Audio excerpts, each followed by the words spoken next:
Eh bien, bonjour à toutes et à tous et bienvenue à ce conseil communal du 28 juin 2021. Dimitri va nous rejoindre dans une minute ou deux et nous allons directement commencer l'ordre du jour par le point numéro 1, aménagement d'un tronçon du chemin vicinal numéro 107. Eric, je te passe la parole. Donc on se trouve près du Poste-Polleur, la route qui va vers le Sartrais. Là il y a un projet de construction d'un lot de 4 habitations. Et pour ce faire, il faut un aménagement du chemin vicinal numéro 107 pour pouvoir accéder à la parcelle. Et l'aménagement aussi sur une partie de 16 mètres du chemin vicinal numéro 13, parce que les croisements sont assez difficiles à cet endroit-là et ça ne permet pas une zone où les véhicules pourront se croiser plus aisément. Voilà, donc le but ici c'est d'approuver le plan du géomètre, mais aussi d'imposer toute une série de conditions techniques sur la technique de construction et de rénovation de la voirie, des éléments qui ont été soumis au service des travaux, qui a fait toute une série de remarques qui sont reprises ici et que l'on imposerait dans ce dossier, et de charger le collège de surveiller l'exécution des travaux. Je ne sais pas si vous avez des questions. Pas de questions. Didier, on peut passer au vote, s'il vous plaît? Oui. Oui. Oui. Oui. Oui. Oui. Oui. Oui. Oui. Oui. Oui. Oui. Oui. Oui. Et oui, merci. Le point suivant, de nouveau un élargissement d'un tronçon du chemin vicinal ici numéro 62. Eric, je te passe la parole. Donc ici on se trouve à Charmeuse. Quand vous avez l'ouverture de la Salle devant vous, c'est le chemin sur la droite. Vous prenez ce chemin-là, un peu plus loin, sur la droite, il y a une parcelle où une personne aimerait construire. Mais pour cela, contrairement au dossier précédent, ici, il y aurait une emprise, c'est-à-dire une zone qui serait prise pour sur le terrain privé, qui viendrait de la voirie publique, du domaine public. C'est juste devant la parcelle qui est à bâtir. Voilà. Même chose, remarque du service des travaux avec toute une série de conditions de qualité à réaliser. Donc ici, on demande d'approuver les plans que je suppose que vous avez vus, d'approuver l'élargissement du tronçon, puisqu'ici c'est bien une emprise de 58 mètres carrés. Ça fait à peu près 29 mètres de long, puisque c'est une emprise de 2 mètres de large. Et de corriger le mètre estimatif qui avait été déposé se base des remarques du service des travaux que vous avez découvert dans le dossier. Et aussi d'imposer aux demandeurs de fournir tout ce qui est nécessaire pour pouvoir passer les actes à la commune. Je ne sais pas si vous avez des questions spéciales. Avez-vous des questions, Didier? Non. Jacques? Non. Eh bien, on peut passer au vote si vous voulez bien. Oui. Oui. Oui. Oui. Oui. Oui. Oui. Oui. Oui. Oui. Oui. Oui. Oui. Oui. Eh oui. Il y a un problème, pardon. Oui, il n'a pas de sous. Il n'y a pas de son sur la Olivier? Oui, ben je vois que oui, à l'instant je vois l'information. D'accord, oui, mais on termine le point puis on va attendre 2-3 minutes. Olivier, quand tu me dis quand c'est plus ou moins, c'est bon. Ok, tu me dis. Bien, il faut quand même bien qu'on parle parce que sinon on ne saura pas s'il y a du son. Oui, ça c'est ça. Je ne sais pas, on va peut-être pas faire une chanson parce que c'est peut-être pas le Le moment. journaliste qui nous demandait ça. Ah, une journaliste? D'accord. On a reçu la fonction.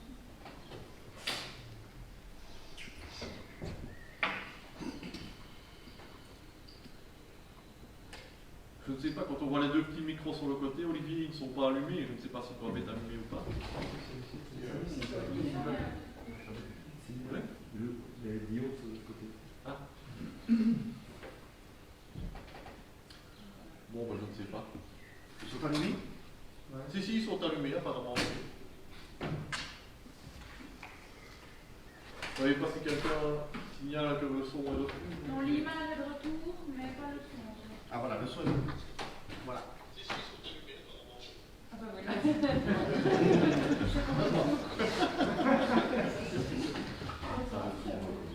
Donc nous allons passer au point 3. Hein. On vous montrera les deux premiers points si vous voulez bien, parce qu'ils ont quand même de toute façon été votés à l'unanimité, donc sans aucun problème. Le point suivant, c'est le conseil synergétique du Val de Hogne. C'est une candidature et désignation d'un délégué au sein de l'Assemblée générale et du conseil d'administration décision.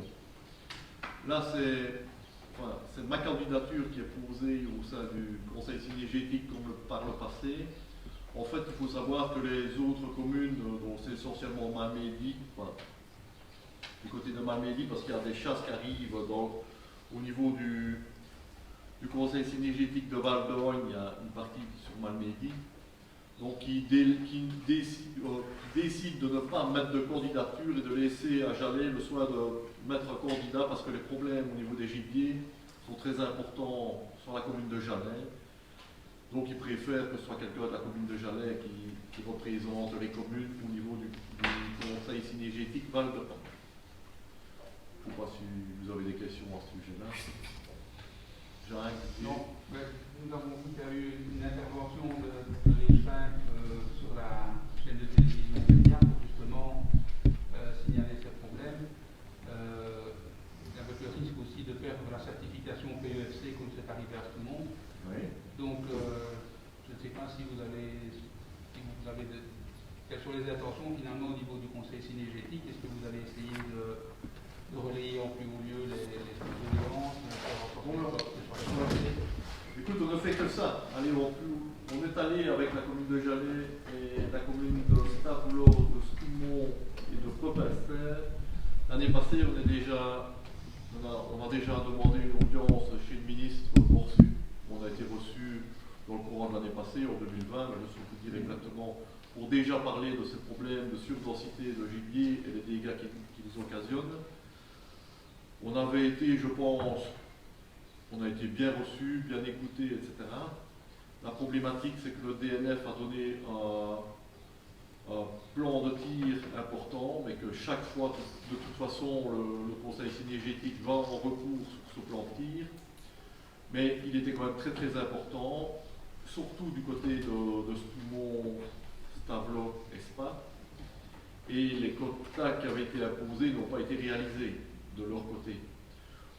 Chez nous, ici, sur Jalais, Val de Hogne, sur tout ce qui est des locations de chasse communales, tous les adjudicataires ont réalisé leur plan de tir. Pratiquement tous. À exception, enfin, d'une manière générale, à part un gibier ou l'autre, mais sinon, ça a été très bien suivi.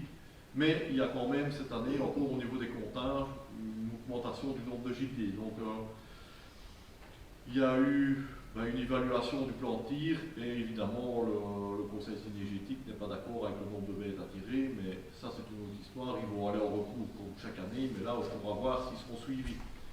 La seule chose, c'est qu'on n'a aucun autre moyen d'obliger les personnes à, si ce n'est nous autres, au niveau communal. Vous savez que dans le cahier des charges, on avait fait passer 1000 € d'amende par tête qui n'était pas tirée.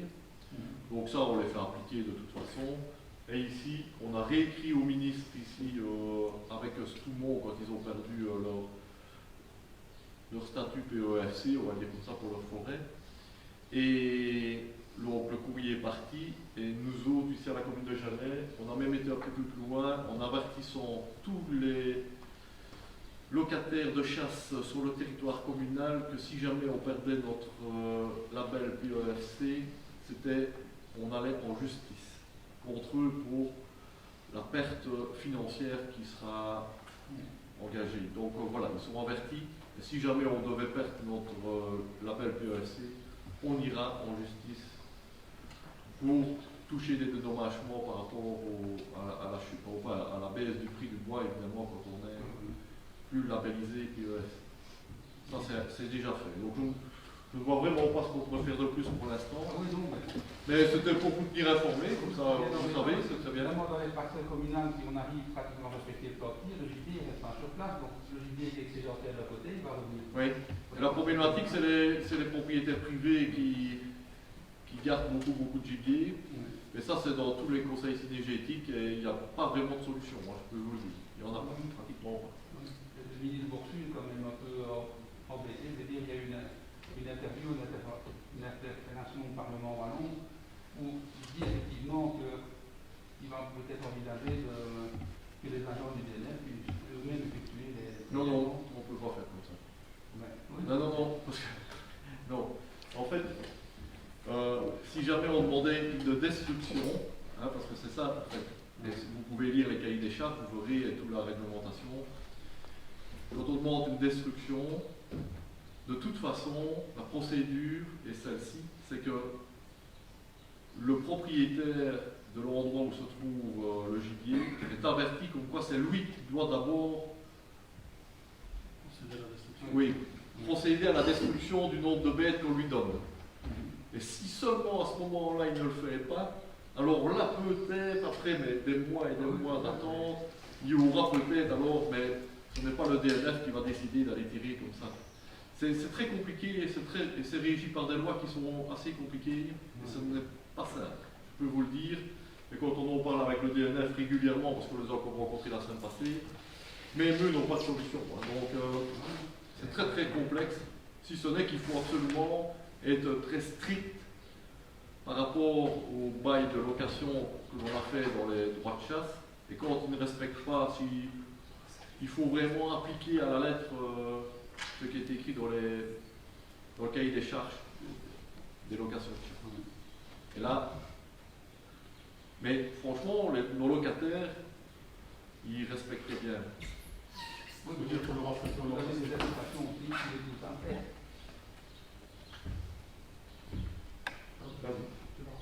Mais qu'est-ce que tu disais? Quand je disais que la commune a mis des incitants qui les font pas faire, ce n'est pas un cas des propriétaires privés. Oui, c'est clair. Chez les propriétaires privés, la commune n'a absolument rien à dire. Oui, tout à fait. Bon, voilà. Okay. Mais à mon avis, il va y avoir des changements, hein, parce qu'on ne peut pas continuer comme ça. Ici, c'est encore assez raisonnable. On est dans les entre 75 et 80 cervidés au 1000 hectares. Il faut quand même savoir que vers Soubon, ils sont à plus de 200, je pense, maintenant, bêtes par 1000 hectares, ce qui devient absolument ingérable. Et puis, il y a tellement du gibier que ça ne répond plus à leur calcul d'augmentation du gibier par rapport aux naissances, etc. Tous les schémas explosent dans tous les sens, donc ils n'arrivent plus. La gestion est vraiment incontrôlable et incontrôlée. Mais on n'en est pas encore là. Hein. Heureusement. Merci d'avoir fait le point. Voilà. Donc, est-ce qu'on peut valider ma candidature? On va le dire comme ça. Oui. Oui. Oui. Oui. Oui. Oui. Oui. Oui. Oui. Oui. Oui. Oui. Oui. Et oui, merci.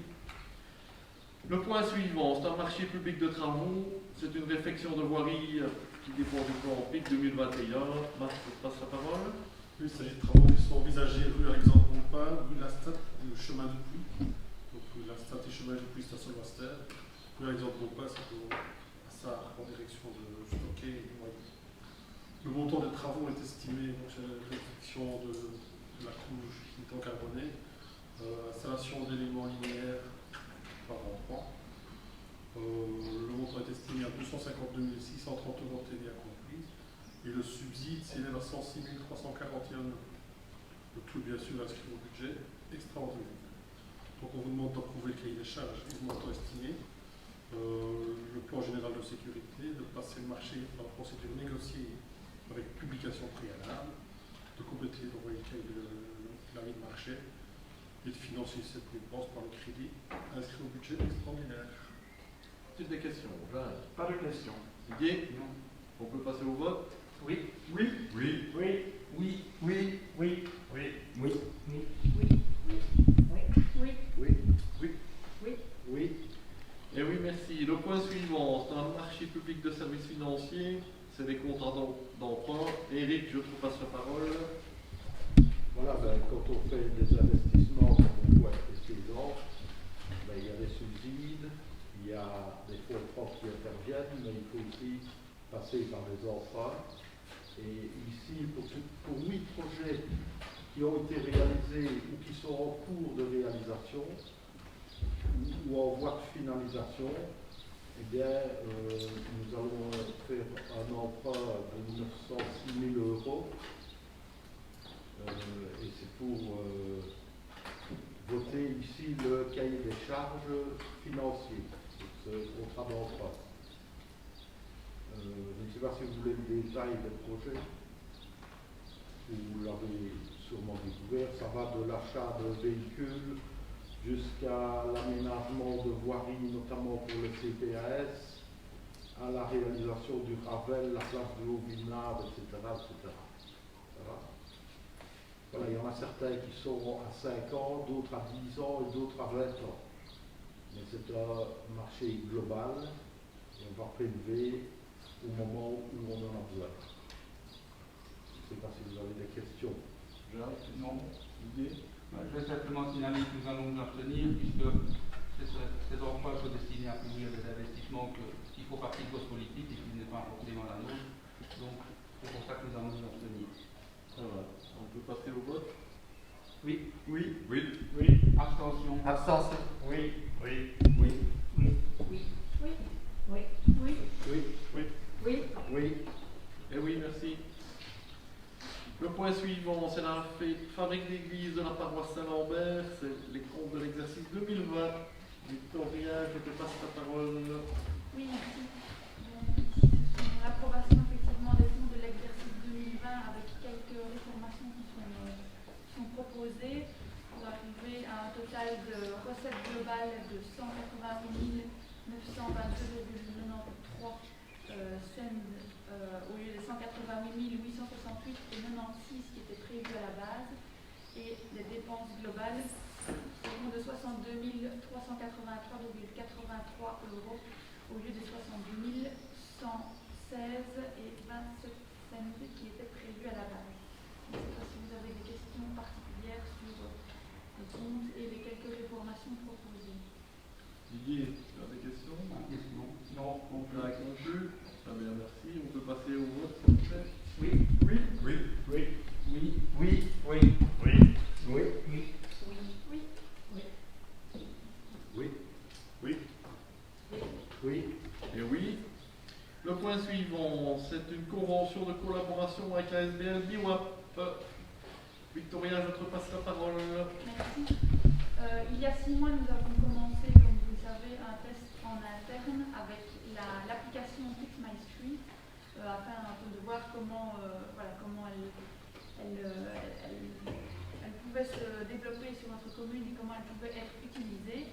Au terme de ces 6 mois d'essai, après discussion avec notamment notre agent constellateur, le service travaux, nous vous proposons de passer en mode public de l'application, c'est-à-dire que tout citoyen pourra ici maintenant signaler sur l'application les différents constats qu'il pourra faire sur la commune.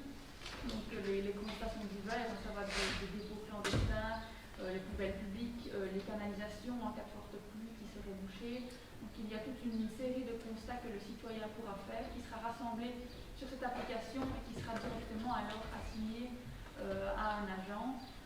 Donc nous avons une localisation précise, ce qui facilite aussi la tâche des services de savoir exactement où cela se trouve, et le citoyen peut voir également le suivi de son signalement et ainsi voir que celui-ci, si c'est un dépôt clandestin par exemple, va être ramassé dans les plus brefs délais, comme nous essayons toujours de le faire.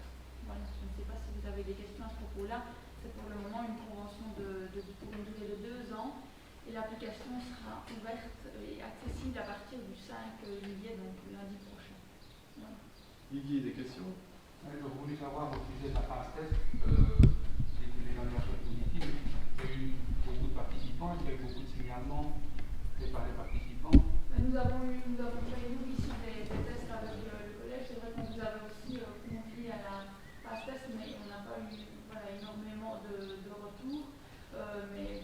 les tests que nous avons faits, oui, ça a été positif et de manière générale, la prise en main de l'application a été faite positivement par l'agent constatateur qui est tout à fait utile de s'en servir. Ouais. On a une localisation très précise, par exemple, dans les dépôts. Hein. Ça, c'est formidable. On a vraiment les données GPS, il arrive, pouf, on le trouve. On ne doit pas commencer à chercher au milieu des chemins forestiers, etc. La personne qui a dit à Y, vous prenez à gauche, puis s'en met après à droite, et puis vous descendez, vous traversez le rive. Non, c'est précis, on gagne du temps, c'est vraiment très bien. Est-ce que vous avez prévu une communication pour les citoyens pour inviter à s'inscrire? Oui, c'est prévu. Oui, c'est prévu tout ça. Voilà. Là, Nous pensons que c'est un projet intéressant. eh bien, très bien, on va pouvoir passer au vote. Oui. Oui. Oui. Oui. Oui. Oui. Oui. Oui. Oui. Oui, oui, oui, oui, oui. Oui. Eh oui. Le point suivant, c'est le renouvellement de la convention avec la SBL Terre pour la collecte des textiles ménagers. Victoria, je te repasse la parole. Merci Michel. Donc ici, c'est effectivement le renouvellement de cette convention pour une durée de 2 années pour la collecte des textiles sur les bulles qui sont sur le territoire communal. Je ne sais pas si vous avez des questions. Jacques. Pas de question. Didier, on peut passer au vote? Oui. Oui. Oui. Oui. Oui. Oui. Oui. Oui. Oui. Oui. Oui. Oui. Oui. Oui. Oui. Oui. Et oui, le point suivant, c'est une mission de collecte des fractions organiques et résiduelles des déchets ménagers et assimilés sur le territoire de la commune confiée à Etradel. Victoria, je te repasse la parole. Merci. Donc, comme vous le savez, nous sommes membres de l'intercommunal Intradel. Alors, dans le cadre de cette décision, il s'agit d'un dessaisissement qui implique que pour les déchets organiques et les déchets ménagers résiduels, la compétence en fait serait confiée à l'intercommunal pour leur gestion et l'organisation du ramassage. Cette collecte donc sélective et séparée permettra donc, de maximiser forcément le recyclage en diminuant les quantités de déchets ménagers résiduels à valoriser énergétiquement. Donc cela découle d'une obligation européenne qui sera d'application d'ici 2023, d'avoir un tri de ces déchets en question. Donc ce point de conseil ici concernant ce dessaisissement est en fait le premier point d'une série de décisions qui seront prises en vue de 2022 et du passage au container à puce. Donc ce passage au container à puce sera évidemment fera l'objet de réunions d'information à la population qui auront lieu plus tard dans l'année lorsque toutes les informations utiles seront rassemblées. Ce seront au mois d'octobre et de novembre que des réunions auront lieu à ce sujet. Donc ici, on en est vraiment au début de la procédure. Donc c'est un acte administratif pour permettre cette transition. Cette transition qui ne concerne d'ailleurs pas pour les containers à puce uniquement Jalais. Toutes les communes qui sont membres sont concernées. Par exemple, nous aurons Teux qui va passer également en 2022 au container à puce. Donc voilà, toutes les questions pratiques et plus précises feront l'objet de séances d'information plus tard. Et voilà, donc ici c'est uniquement une décision administrative sur le dessaisissement pour ces deux sortes de déchets. Voilà.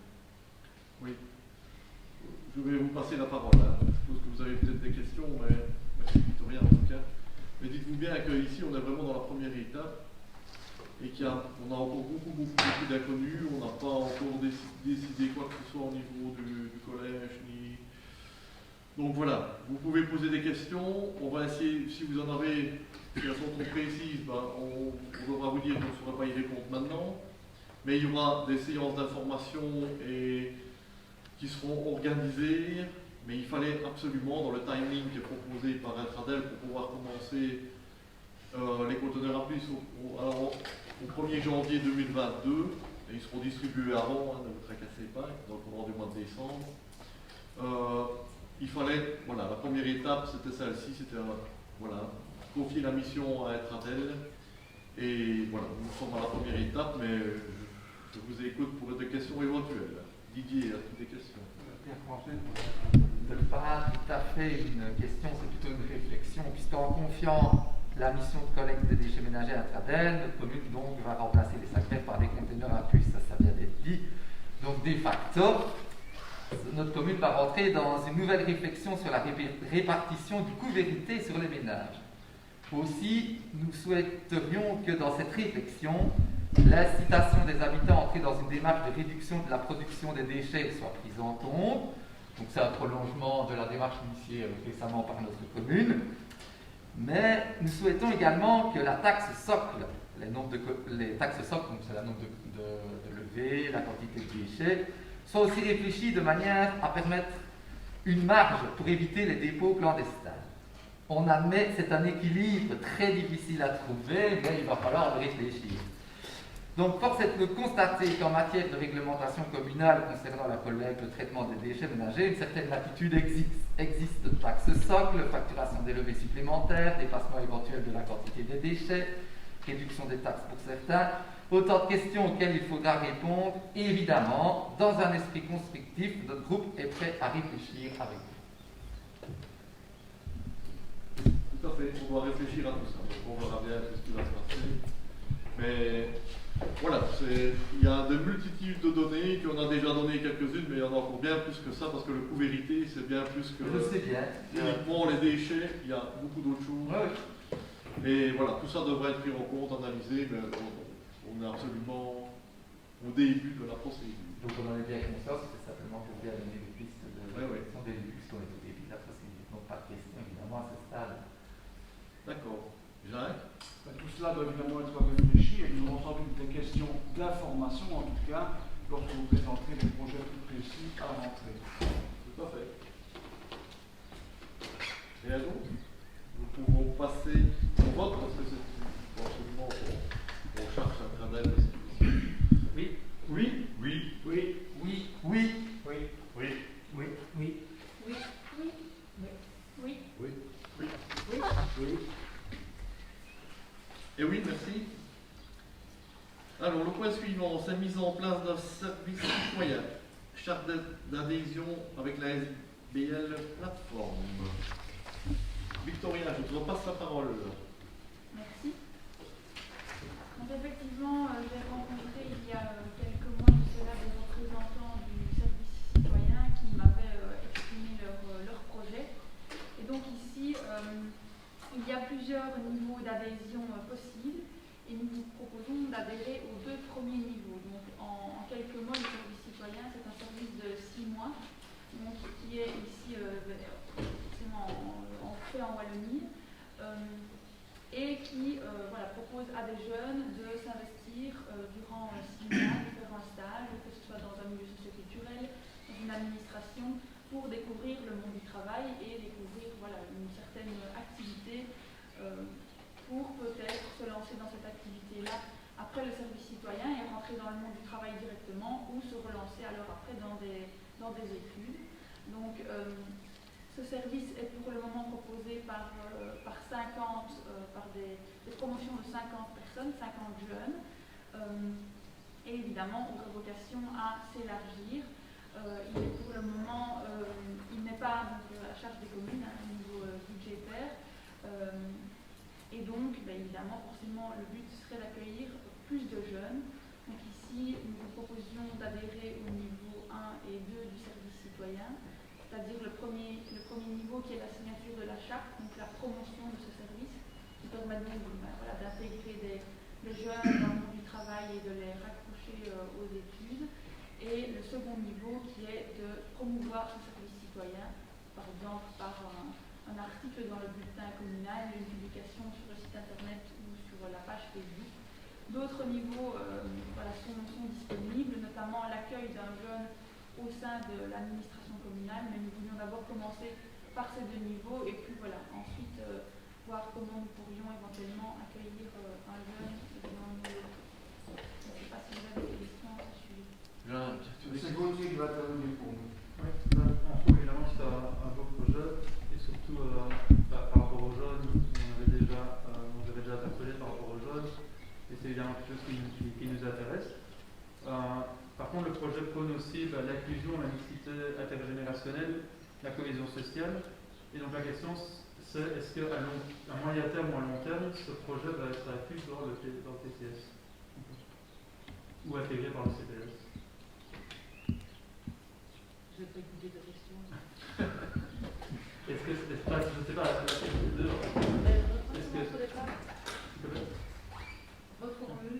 donc, est-ce que ce projet, puisqu'il prône aussi l'inclusion, la mixité intergénérationnelle et la cohésion sociale, va être intégré à moyen terme ou à long terme dans le PCS? À l'heure actuelle, il n'est pas repris. Maintenant, comme il a été expliqué, vous aurez les deux premières étapes qui proposent l'adoption aujourd'hui. Et il n'est pas exclu. Il y a eu des collaborations, il y en a déjà, il y a des contacts dans d'autres projets, d'autres actions telles que les solidaires. Et il est clair que lorsque l'on voit le service citoyen, il est possible qu'on ait des personnes qui pourraient correspondre à ce profil. Mais il y a aussi beaucoup de jeunes qui ont terminé leurs études avec un diplôme, qui n'ont pas de travail spécialement non plus. En tout cas, il y a des orienté spécialement social, mais c'est ouvert à tous. Voilà. Okay. Didier, une question? Juste une question pratique, j'aurais voulu savoir si ce service citoyen est rémunéré pour les jeunes, s'il y a une rémunération. Il n'est plus le montant de la dessus. Je me demande si ce n'est pas une histoire de 10 € la journée, je pense. Ce n'est pas un montant qui est énorme au niveau salarial, mais c'est davantage pour l'expérience et l'ouverture d'esprit. C'est un petit peu pour remplacer le service militaire en fait. Hein. Oui, on dit ça fait peu. Ouais. Ils sont minces. Moins que ça. Bon voilà. Pas d'autres questions? Non. On peut passer au vote? Oui. Oui. Oui. Oui. Oui. Oui. Oui. Oui. Oui. Oui. Oui. Oui. Oui. Oui. Oui. Oui. Et oui, merci. Le point suivant, c'est le rapport de rémunération de l'exercice comptable 2020 des mandataires. Bah, comme vous l'avez vu, bah, c'est le rapport de rémunération de tous les mandataires. Je ne sais pas si vous avez des questions, parce que vous avez pu le parcourir, donc je ne sais pas si vous avez des remarques ou des questions particulières. Didier? Jacques? Non. Eh bien alors on doit voter, donc on va le voter, le rapport. Oui. Oui. Oui. Oui. Oui. Oui. Oui. Oui. Oui. Oui. Oui. Oui. Oui. Oui. Et oui. Alors le point suivant, c'est l'Assemblée Générale Ordinaire de l'intercommunale CHR de Verviers, c'est l'approbation des points de l'ordre du jour. Je ne sais pas si vous voulez que je le fasse pour toutes les intercommunales, ou bien on les fait intercommunal par intercommunal. Comme vous voulez, ou bien on les groupe toutes, ou bien on veut une par une. On va faire une par une. Madame la directrice préveut que je fasse une par une. Donc la première, c'est l'intercommunal CHR et c'est l'approbation des points de l'ordre du jour. Y a-t-il des remarques ou des questions particulières? Non. On peut approuver les points de l'ordre du jour? Oui. Oui. Oui. Oui. Oui. Oui. Oui. Oui. Oui. Oui. Oui. Oui. Oui. Oui. Et oui, le point suivant, c'est l'Assemblée Générale Ordinaire de l'Intercommunale Inodia. Approbation des points de l'ordre du jour. Y a-t-il des remarques particulières ou bien on peut approuver les points de l'ordre du jour? Pas de question. Oui. Oui. Oui. Oui. Oui. Oui. Oui. Oui. Oui. Oui. Oui. Oui. Oui. Oui. Et oui, merci. Le point suivant, c'est l'Assemblée Générale Ordinaire de l'Intercommunale SPI. Approbation des points de l'ordre du jour. Y a-t-il des questions ou des remarques par rapport aux points de l'ordre du jour? Non. On peut approuver les points? Oui. Oui. Oui. Oui. Oui. Oui. Oui. Oui. Oui. Oui. Oui. Oui. Oui. Oui. Oui. Et oui. Et le dernier point de l'ordre du jour, c'est l'Assemblée Générale Extraordinaire ici de l'Intercommunale Réza. Approbation des points de l'ordre du jour. Y a-t-il des remarques sur les points? Non, on peut les approuver. Oui. Oui. Oui. Oui. Oui. Oui. Oui. Oui. Oui. Oui. Oui. Oui. Oui. Et oui, merci. Et bien voilà, on termine l'ordre du jour, enfin les points de l'ordre du jour. Personnellement, moi je n'ai pas de communication ni de chose particulière à vous informer, donc je passe directement aux questions d'hiver. Je vois que Jean est déjà prêt. Donc Oui. Jean, je te passe la parole. Une question d'hiver au nom de notre groupe. Nous avons été interrogés à plusieurs reprises par des parents mécontents des écoles de la commune qui ne comprennent pas votre décision de ne pas organiser la petite cérémonie de remise des diplômes en 6e primaire, même en respectant des conditions sanitaires strictes, c'est-à-dire en extérieur, avec distance et sans verre de l'amitié. Il est vrai que cette décision était justifiable il y a encore quelques semaines, mais aujourd'hui, alors que tout l'Eureka est ouvert, que des soirées sont organisées un peu partout pour les matchs de l'Euro, que des cérémonies de mariage peuvent accueillir plusieurs centaines de personnes, etc., il faut reconnaître que c'est assez surprenant. Alors pouvez-vous nous expliquer ce qui a motivé votre décision? Je fais remarquer que la remise d'un diplôme de CEB n'est certes pas un besoin essentiel, mais c'est assurément un moment important dans la vie des enfants et de leurs parents. Éric, je te passe la parole. Donc, il y a effectivement une circulaire qui est sortie pour dire que c'était autorisé de faire des fêtes. À l'intérieur, c'est pas possible parce que il n'y a qu'un parent qui pouvait venir. Et donc, ça n'avait pas beaucoup de sens. Et en extérieur, il faut tenir les distances. Hein, c'est clairement indiqué dans la circulaire. Ce qui veut dire qu'on ne sait pas, dans les écoles, faire une remise officielle où les gens sont à l'abri. Alors, je ne sais pas si vous vous rendez compte de la météo qu'il y a maintenant. Le faire est de prendre un risque tel qu'on a préféré terminer l'année comme ça.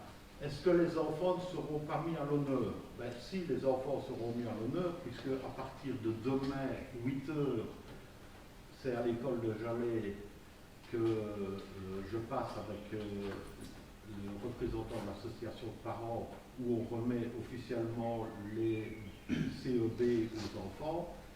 1 heure après, c'est à Pierre et Saint-Master, et 1 heure encore après, c'est à Sarre. Voilà, donc, par prudence, on a préféré cette solution-là. Alors, je sais qu'il y a quelques personnes, pas toutes, il y en a qui comprennent aussi, hein, mais c'est comme dans toute décision, il y a des discussions qui se font dans tous les sens. Voilà. Voilà la position que l'on a prise, que l'on a choisie. Ben oui. Nous pensons que c'est dommage pour les enfants et pour les parents. Moi, je trouve que c'est bien pour la sécurité et pour l'organisation, la faisabilité de l'organisation. Voilà, c'est une question de point de vue. Voilà. Maintenant, il y en aura 40 qui diront que tu as raison sur les réseaux sociaux, et il y en a 40 qui diront que j'ai raison sur les réseaux sociaux. En échangeant des noms d'oiseaux. C'est comme ça. Voilà, c'est la décision qu'on a prise. Plutôt préférer être prudent, puis de toute façon, chaque enfant recevra son certificat. Voilà, y a-t-il d'autres questions dans les divers? Didier? Oui, mais moi j'aurais aussi une question pour Éric Laurent. À la CCATM du mois d'avril, j'avais posé une question en hiver pour savoir si la CCATM serait tenue au courant et participerait au développement du guide communal d'urbanisme et du plan communal de mobilité, puisque la CCATM, c'est la commission consultative de l'aménagement du territoire et de la mobilité. Donc il me semblait que ce soit bien qu'elle soit consultée pour ce qui concerne l'aménagement du territoire et la mobilité. Je signale aussi qu'il y a d'autres personnes de la CCATM qui ont relayé aussi ma demande. On nous a répondu que les chefs allaient nous répondre au conseil communal. Voilà, je suis bien d'accord, ma réponse. Ben voilà, Eric, je te passe la parole. Ouais. Donc, pour ce qui est du guide communal d'urbanisme, hein, c'est un des 2 volets. Donc, vous savez qu'on a désigné un bureau d'études qui doit faire d'abord une première situation avant de pouvoir débattre, une photographie, une analyse du territoire. Et là, on a déjà rencontré à 2 reprises le bureau d'études et on a eu de nombreux contacts téléphoniques ou par mail avec le bureau d'études, et je dois dire que l'on n'est pas du tout satisfait. ont d'ailleurs participé à une rencontre virtuelle avec personnes de la région wallonne qui partageaient notre avis, l'insatisfaction par rapport au travail qui avait été fait au niveau du bureau et des retards qui étaient injustifiés et qui s'accumulaient. Et donc on a écrit un avis de manquement, on a envoyé un avis de manquement au bureau d'études, et ce qui veut dire qu'il n'est pas impossible qu'à un moment donné, on rompe le contrat avec eux. Et donc, dès qu'on y verra plus clair, on vous mettra au courant, et quand on aura, si ce n'est pas avec ce bureau-là, avec un autre bureau, quand on aura une photographie du paysage, alors on en fera une communication évidemment avec Deva au sein de la CCATM, puisque effectivement c'est un organe qui doit donner son avis sur cela. Quant au plan de mobilité, qui est aussi une des compétences de la CCATM, il faut savoir que l'on avait désigné une personne référente pour le plan de mobilité qui devait suivre une formation, je suppose que vous vous en souvenez, qui avait commencé à suivre la formation, mais qui a dû être absente pour longue durée. Et donc, cette formation n'a pas su la continuer. Et donc, le collège a désigné une autre personne qui doit aussi présenter un projet d'études et qui a fait ce projet d'études pour aller, mais seulement les places ne sont pas, il n'y a pas le temps qu'on veut, mais les responsables nous ont bien signalé qu'ils mettaient cette personne en priorité et donc ça devrait venir. C'est des formations qui commencent en septembre. Oui, c'est ça. Ouais. En espérant qu'on puisse y aller. Ouais. Donc, normalement, et alors quand elle aura fini sa formation, on aura une personne référente et on pourra monter. Et donc, voilà, c'est des circonstances qui font qu'on a pris de retard, on le connaît, mais c'est un peu indépendant de notre volonté. Merci pour la réponse. Voilà. C'est vraiment indépendant de notre volonté. C'est tout à fait indépendant de notre volonté. Et pour la première, c'est même très regrettable. La deuxième, ça arrive. On a la capacité de poursuivre. La première, c'est encore une fois un manque de chance avec un marché public. Hein. Voilà, j'espère qu'on a répondu à ta question, Olivier. Merci. Pierre-François voulait aussi. Oui, merci Pierre-François, vas-y, je t'écoute. Alors, donc, lors du conseil communal du 25 janvier 2021, nous faisions part de notre souhait de faire de la construction de la bibliothèque à Sarre un projet participatif à travers la consultation de divers conseils communaux consultatifs ou des commissions qui existent déjà. Donc, nous avons pu lire dans les TV du collège qu'il y aurait une réunion préalable avec l'architecte Madame Lécheline de la Culture et les bibliothèques. Notre question, c'est envisagez-vous d'autres consultations, réunions préalables avec d'autres commissions? On comprend bien qu'on voit la bibliothèque est quand même le premier concerné, mais avec d'autres commissions pour discuter de ce projet de bibliothèque. Non, je ne pense pas qu'il y aura d'autres discussions, on ne va pas élargir à d'autres personnes. À d'autres commissions, quoi. Voilà, vous avez répondu à ma question. Merci. Là, il y a encore des questions? Non, pas d'autres questions. Pas d'autres questions? Eh bien voilà, la séance publique de ce conseil communal est terminée. Je souhaite à toutes et à tous de bonnes vacances, profitez-en bien, et on se reverra tout au début du mois de septembre, hein, comme chaque année. Considérez que normalement nous n'aurons pas de conseil communal. En tout cas, au mois de juillet, ça c'est certain, et au mois d'août, normalement, il n'y en aura pas, sauf s'il fallait absolument, pour un dossier ou l'autre, passer au conseil communal, sinon ce sera début septembre, le prochain conseil communal. Ça va? Eh bien, bonnes vacances à toutes et à tous, et puis, à plus tard. Bonne soirée. Nous restons pour le huis clos. Salut Michel.